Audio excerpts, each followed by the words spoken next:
It's been 2 weeks since this whole thing started. It all started with a tanker accident. It was all over the news. Everyone thought it was just another oil spill. There were plenty of volunteers, plenty of people wanting to help the poor, defenseless animals, plenty of victims. Within hours of the tanker accident, it started happening. The animals had gone crazy. They were scratching and biting the cleanup volunteers. They said it was an adverse effect of whatever was in the tanker. Rescue workers were still trying to get the crew out of the ship. They could hear screaming inside. There were screams to open up the door, but that's when it all went to hell.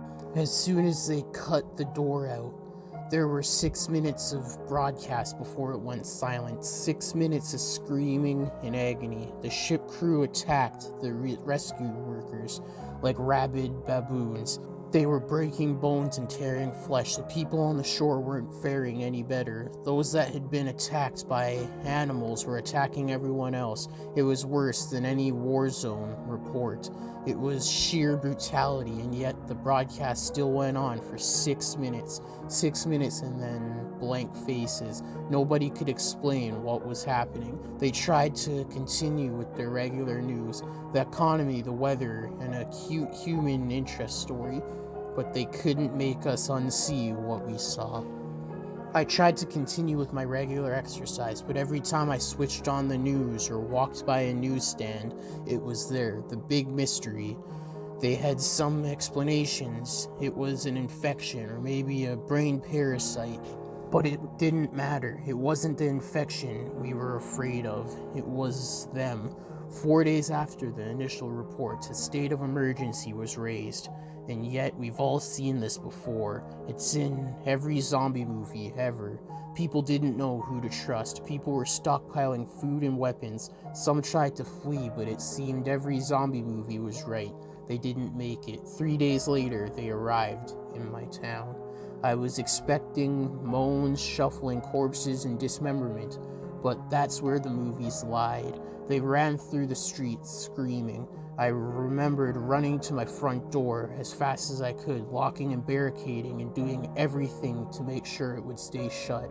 And then I headed for the window. I was on the second story, and I could see the carnage. They were unstoppable. They were aware. A group of them made their way through a building across the street. They jumped straight through plate glass windows. Even the shards slicing through them made no difference. They just kept coming.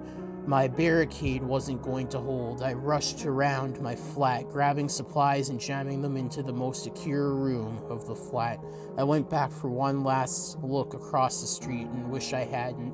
In a second-story window, my face met one of theirs.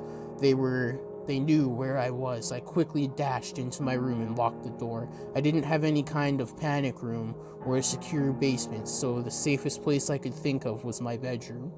There were no windows and only one door. It had a lock. I finally filled my sink and bathtub full of water so I could stay for a while. I sat there in the dark room with the distant screams in my ears. I began to feel that I may have overreacted. It had been 2 hours with no sign of them. It actually got quieter, and I thought they had moved on. Maybe I could leave the room and get to the kitchen. I could grab some more food to wait out. A crash came from the front door. There was a sound of someone running full force into the door and knocking down the barricade behind it. There were a couple more crashes before I knew they were inside. There were rapid footsteps moving around the flat, a couple of screams, and then a bang on the wall beside me. My eyes were open to their widest. Even in the pitch-black darkness of the room, there was another bang, and then another. They knew I was there, and they knew I was scared. This was the zombie nightmare I had expected from the start. I had nowhere to run. There was only so much time before they would break in. I sat with my back to the door, hoping my extra weight would make it harder for them to get in. Then it got worse. "Why don't you open the door?" There was a voice on the opposite side of the door. There was no screams or moans, just a quiet, whispery voice, and then more of them. We've come for you. You'll be happier if you open the door. It's not so bad.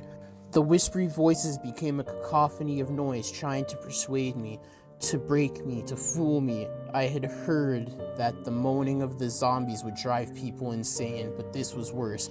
A siren call. I sat in the darkness and hoped and prayed that they'd get bored, but they don't get bored and they don't leave.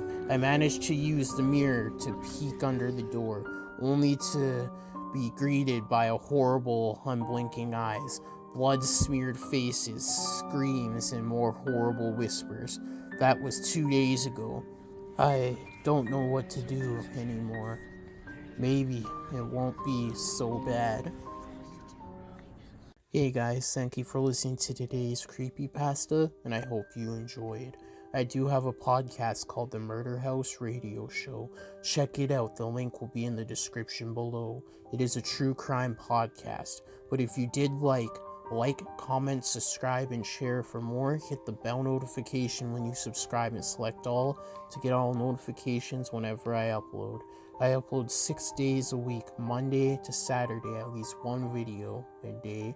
Also, go follow all the social media accounts. They're in the description below. Also in the description below is the sources to the creepypasta and the music used, so go check those out. Let me know what creepypasta you'd like to hear next, or if you have your own you would like me to narrate.